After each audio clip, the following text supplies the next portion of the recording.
রাজধানীর মিরপুরের পল্লবীতে ৮ বছরের শিশু রামিসাকে ধর্ষণের পর গলা কেটে হত্যার ঘটনায় করা মামলায় সাক্ষ্য দিয়েছেন শিশুটির বাবা আব্দুল হান্নান মোল্লা এবং মা পারভিন আক্তার। সকালে ঢাকা মহানগর শিশু সহিংসতা দমন ট্রাইব্যুনালের বিচারক মাসরুর সালেকিন তাদের জবানবন্দি রেকর্ড করেন। সাক্ষ্য দেওয়ার সময় আবেগ আপ্লুত হয়ে পড়েন রামিসার বাবা মা।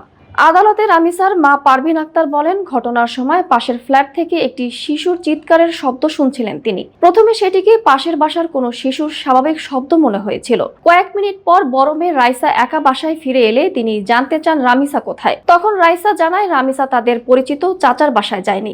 এরপর উদ্বিগ্ন হয়ে চারিদিকে খোঁজাখুঁজি শুরু করেন তিনি। জবানবন্দির এক পর্যায়ে কাঠগড়ায় দাঁড়ানো সোহেল রানার দিকে আঙুল তুলে রামিসার মা বলেন, হত্যা ও করেছে, সেই ধর্ষণ করেছে।